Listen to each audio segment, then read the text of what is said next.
everyone, I'm here today with Pat Flynn. Hey. You might have seen him in one of my vlogs before, and you've probably seen him around the internet before, because that's kind of where you're all I about, get around right? on the internet? Yeah. Okay, yeah. maybe a little bit.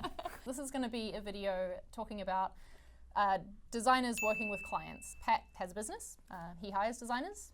I need designers. Yep. I need designers. I have a designer on my team, but that doesn't mean I work exclusively with them. Yep. And so I'm happy to share what I can to help Yep. you as a designer. So do you want to tell people a little about your business and Sure. how design is involved in it? So my website's at smartpassiveincome.com, and I have multiple components to what I do. Podcast, blog, YouTube.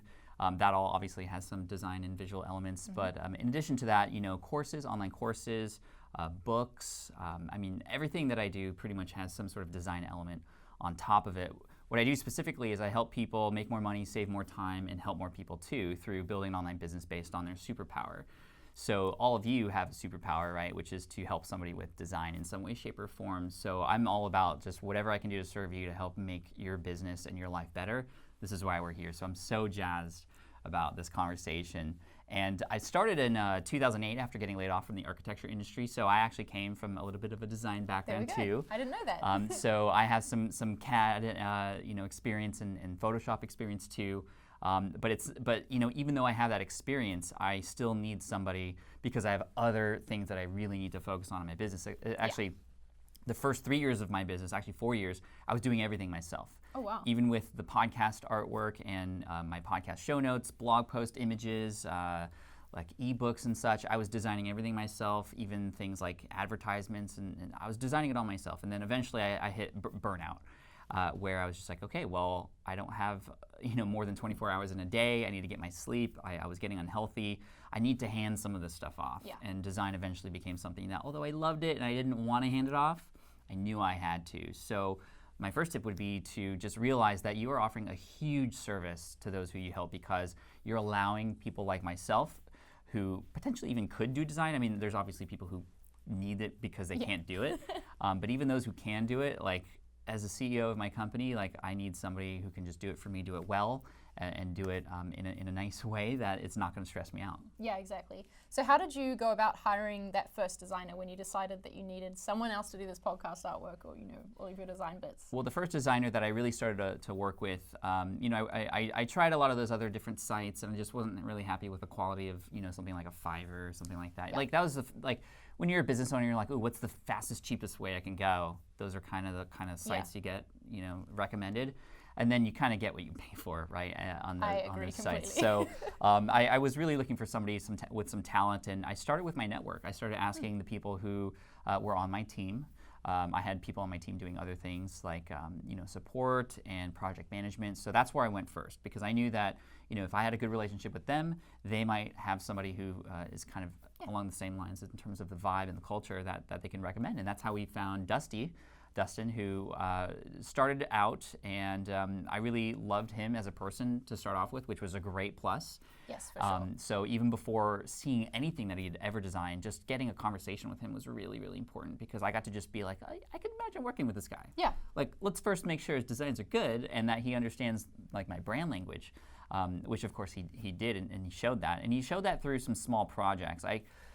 Gosh, I can't remember what it was. I think it was a book design cover was his first project. And I have so many more brand design elements in my business, but for me as a business owner, I want to make sure that this person can understand my brand language, and I'm going to start by working on a small project first. Right. So if you're ever trying to work with somebody, even if they already have a design team or a person, you can still kind of infiltrate that and support them by offering to support them on something that is small. That can really help them out and be valuable. Yeah, because that one little project can turn into many projects, or in your designer's case, a full-time job. Yeah, absolutely. Yeah. I mean, this person, Dusty, who started out with the ebook stuff, I mean, he designs now, the user interface on the website. He also did the user interface for a software that we built, the Smart Podcast Player.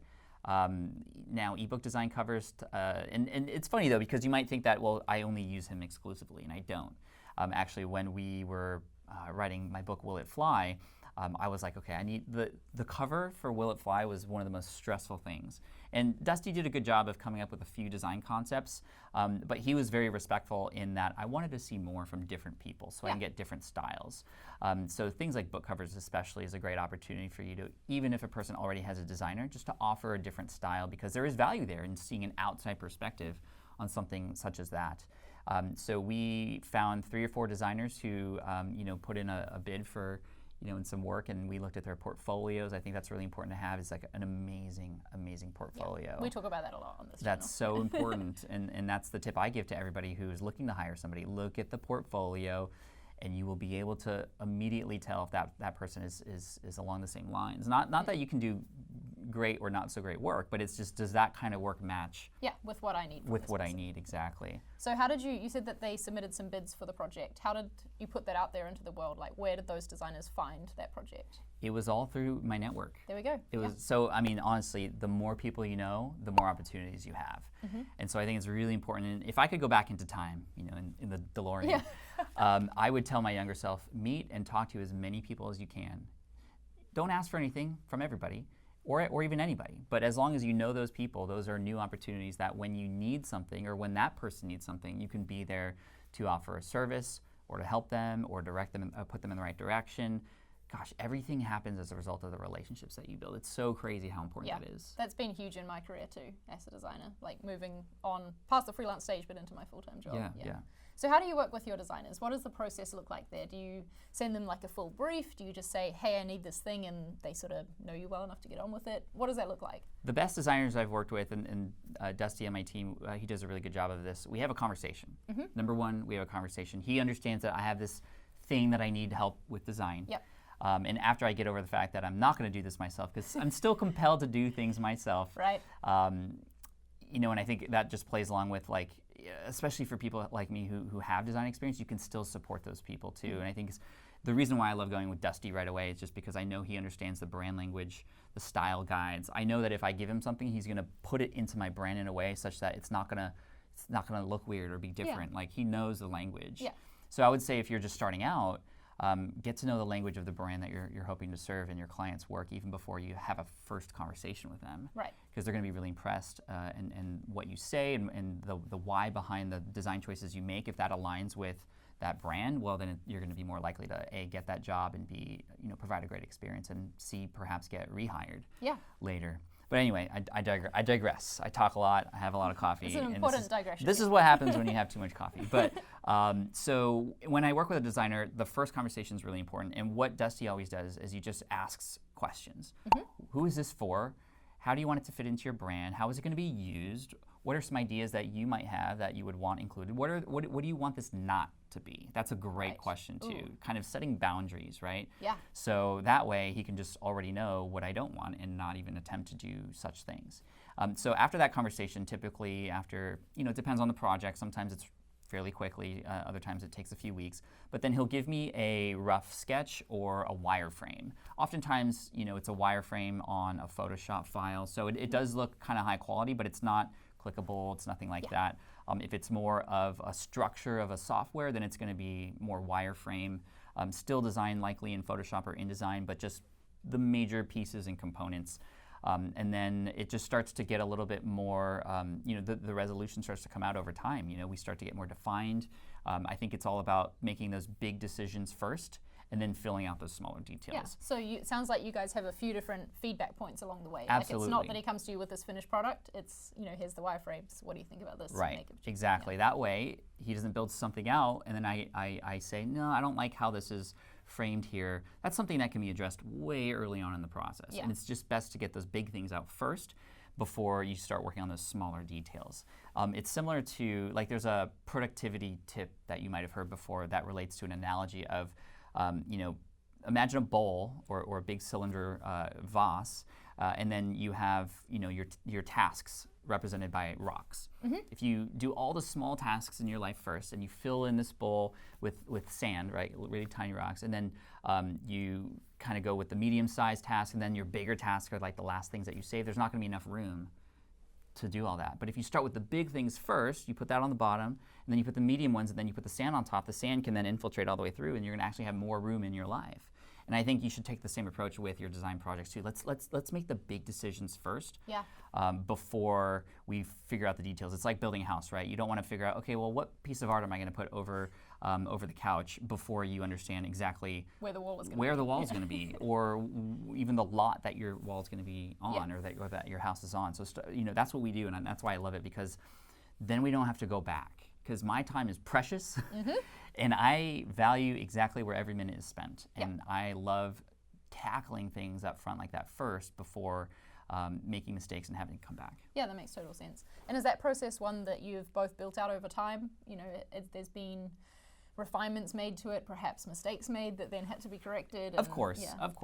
Especially when you're working with somebody for the first time, you kind of have to get a sense for how one person works and how another person works. Whenever there's two people together, there's going to be figuring out that needs to be done. But over time, as long as you're conscious about, okay, what worked last time, what didn't work last time, let's make it better the next time around, then it's always going to improve. Yeah. It's when you keep doing the same things and you're hoping for different results that you're just going to drive yourself insane. Yeah, that makes sense. It was Einstein or somebody who said that. So what's some advice you can give to designers out there who are perhaps, they're trying to get some clients on board who have amazing businesses like yours? First of all, what can they do to attract the attention of someone like you, someone who has a business that is going to be, great to work with? Well, number one, if you know a friend of mine and you've done great work for them, then if my friend tells me, hey, I have this amazing designer who can help you with this, that I'm going to listen to that more than anything. Yeah. Because I have, again, that relationship there. So you could strategize, okay, who does that person know who I might already have a connection with? Maybe I can do some great work for them first, or maybe I already did some great work for them. I can ask them, hey, can you do a little introduction to Charlie, because I love her work. I want to support her, and I know you know her, so maybe you can put in a good word. You can ask that, especially if you've served somebody else. For sure. And I think I love that advice because it just goes to show that every single project that you work on is important. And for sure. Every opportunity you have to work with someone can lead to something else. So it's always worth putting the effort in being a professional. Every project you work on gives you access to an entirely new network of people if you serve that person well. Yeah, I love exactly. that. That's great. Secondly, okay, if you maybe don't know anybody in my network or just can't infiltrate in that way, what I would recommend is looking at my website or brand or my business and finding a place where maybe things aren't being designed in the best way possible. And then you can come in and say, for example, hey Pat, I'm just gonna share this with you. I love your stuff. I've been looking around. I'm a designer, by the way, and I feel like you could use a little bit of improvement here. And saying that in a way that doesn't make it look like you're coming from a higher ground and shaming me, but kind of from a place of serving, without really even asking for anything in return. I think you can do that in a very smart way where it would get me interested. And wow, I didn't even know that my ebook covers were, or I didn't even know that the artwork on my lead pages were kind of potentially stunting my email growth. I didn't know that if you designed it this way, it would actually increase my subscribership, right? And then so you could potentially say, I'd be down to, I'll design this one for you for free, and I'll show you. It'll increase your email opt-ins. Yeah. And if you do that and it increases my email opt-ins, you're hired. Can you do all of them now? Because that worked, and thank you. And oh, by the way, can I share you with my friends who also need help with this too? So if you serve me and you help me, and perhaps you might need to do that in just a small but quick win way, then you're in. Then I know you. Then even if I can't hire you, I already have a designer, but my friend Bobby, he would just love what you do. Can I make a connection? Yeah, I like that as opposed to the cold email approach where it's like, hey, I'm a designer. If you ever need anything, I'm here. Yeah, I get then it's on you to think of a project. I literally get 10 of those a week. Exactly. About I get design them, specifically. And I am a designer. It's ridiculous. What can a designer do to make the process better with working for you then? What's something that you really like? You mentioned a few things before, your process with Dusty, that makes it smoother. Yeah. What's some advice for designers working with clients to put them at ease, make them have confidence in the designer? Number one is communication, and making sure that a person like myself knows that there's always going to be checkpoints to make sure that things are progressing along the way. So that you're not having to be like, hey, where is this? You know when to expect it. But I also don't want an update for every single click that you make, for every design that you make too. I moved this pixel. Right.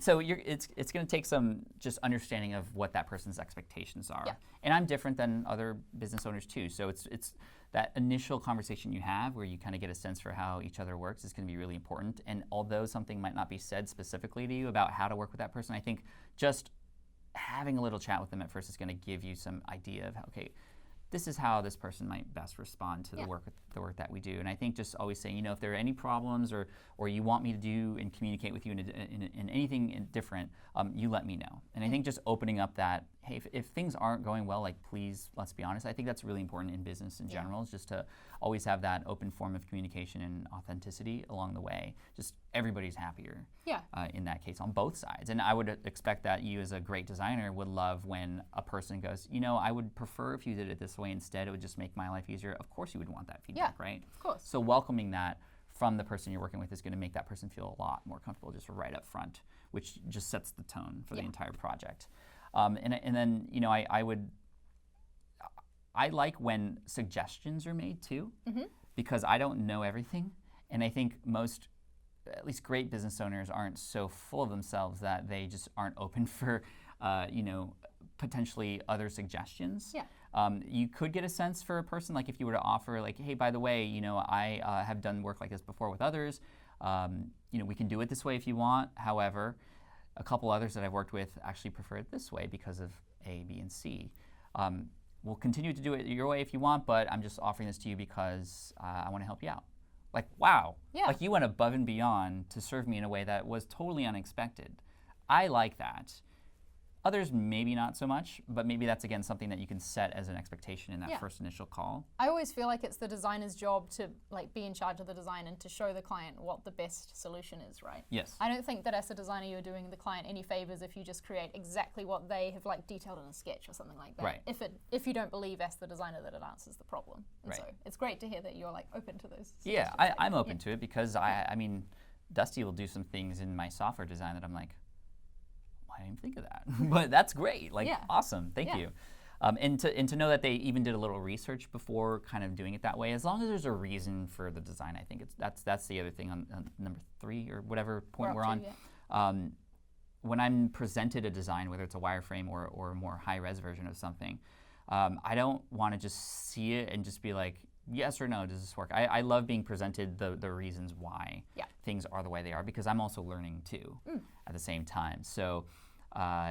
Here's why we did it this way. I think, and we're doing it this way because, generally the trend is if you want to have people on your website longer, this is how you structure it. So we designed it that way for you to make sure people, again, you're always bringing it back to me, why, and then how does this help? If you just say, I come from a more minimalist it looks cool, background, and I just think that's where things should go in general in the industry. So I'm just going to start with your website as the blank canvas for my bigger goals. I don't know what I'm doing, but you know what I mean? Sounds like pretentious designer alert. Yeah, I'm sorry if I stereotyped anybody. I think that's great advice. Thank you, Pat, for sharing that. Yeah. I'm sure this has been super useful for anyone watching who's looking to get into more working with clients. Awesome. I'm probably going to get a load of emails. Hey, your YouTube channel artwork's not good. Here's my design that I think you should do. You have just opened yourself up. I did, right? Well, at the moment, Pat's doing a side hustle week over on his YouTube channel, right? Do you want to tell people a little bit more about that? Yeah, so Charlie's an amazing person who has a lot of expertise in freelance and side hustle work, and so that's not I typically teach starting a side business that can then turn into a full-time business, but freelancing is something we haven't really even covered much on Smart Passive Income and on my YouTube channel. So we invited Charlie over to come and actually do a 3-video series with her. So come and check that out. And it's a lot of fun. We talk a lot about how to get started as a freelancer, getting your first clients, some tips that you can do to make your life as a freelancer a little bit more enjoyable. And then also, what are some next steps after freelancing that you can do to just increase your career and make more money and be happier? So come over to the YouTube channel and you'll see Charlie there. Yeah, I think it'll be a great thing for you to go head over and watch after this one. It's going to tie in really nicely. So go do that. Give this video a thumbs up if you enjoyed it. And thanks for watching. Thanks for being here, Pat. Yeah, absolutely. See ya. Good. We crushed that. That was awesome. That was great.